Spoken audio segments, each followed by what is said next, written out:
নমস্কার বন্ধুরা, ময়নার রান্নাঘরে সবাইকে স্বাগত। আজ আপনাদের সঙ্গে শেয়ার করব ম্যাঙ্গো মাজা। একেবারে বাজারের মতো, কিন্তু বাজারের মতো কেমিক্যাল দেওয়া নয়, কেমিক্যাল ছাড়া, কোনো রং ছাড়াই একেবারে পিওর ম্যাঙ্গো মাজা বাড়িতে কত সহজে তৈরি করা যায় তা যদি আপনারা না দেখেন বিশ্বাস করতে পারবেন না। মাত্র 10 মিনিটের মধ্যে তৈরি করে ফেলতে পারবেন। ম্যাঙ্গো মাজা বানানোর জন্য আমি 5টা আম নিয়েছি। আমের খোসাগুলো ছাড়িয়ে কেটে নেব। এই দেখুন, খুব সুন্দর করে আমগুলো কেটে নিয়েছি। আর দু রকম আম আছে, কিছুটা লাল আর কিছুটা সাদা, কিন্তু খেতে দুটোই মিষ্টি। এইগুলো এবার পাল্প বের করে নেব।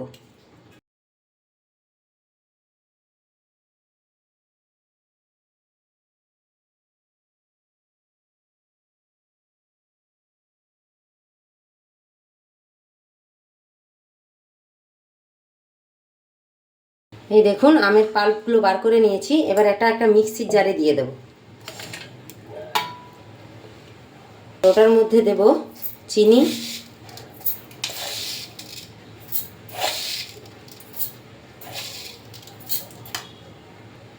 আর দেব অল্প জল।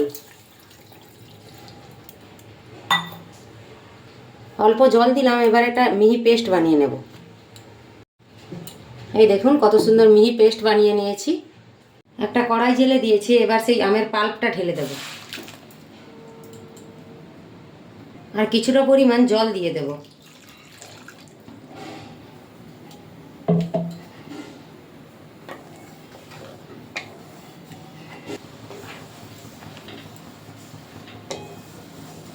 এইভাবে প্রায় 5 মিনিট খুব সুন্দর করে ফুটিয়ে নেব।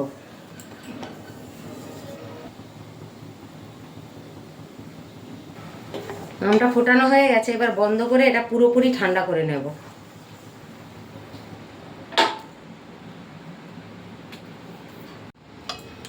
আমের পাল্পটা খুব সুন্দর ঠান্ডা হয়ে গেছে।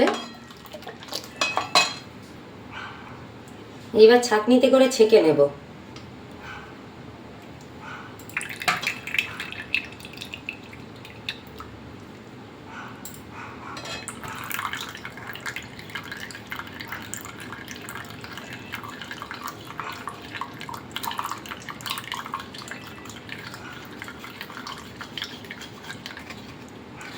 আমের মধ্যে অনেক দেখুন এই যে আঁশ বেরিয়েছে। ছেঁকে নেওয়ার কারণে কি হবে, খুব স্মুথ একটা জুসি বেরোবে। জুসটা খুব স্মুথ হবে। এবং এই আঁশগুলো থাকার কারণে এগুলো মুখে লাগবে আর এগুলো খেতে বাজে লাগবে।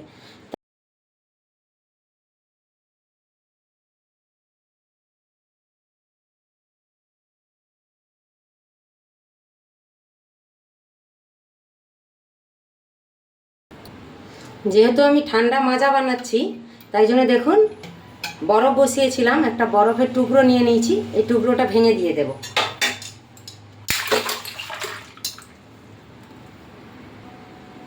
এই দেখুন কত সুন্দর হয়েছে, পুরো দোকানের মতো। কেউ দেখেই বুঝতেই পারবে না যে এটা বাড়ির বানানো মাজা। এবার একটা মাজার খালি বোতল নিয়েছি। এই খালি বোতলে মাজাটা ভরে নেব।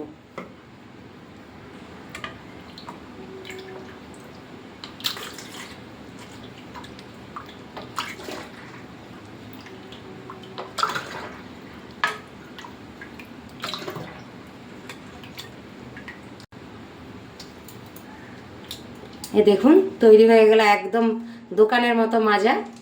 আমার আজকের এই রেসিপি যদি ভালো লাগে তাহলে লাইক করবেন, আর বন্ধুদের মধ্যে শেয়ার করে দেখার সুযোগ করে দেবেন। আজকের মতো এই পর্যন্ত। আবারও ফিরে আসবো নতুন কোনো রেসিপি নিয়ে। ততক্ষণ ভালো থাকবেন, সুস্থ থাকবেন, আর এই গরমে অবশ্যই একবার ট্রাই করবেন ম্যাঙ্গো মাজা।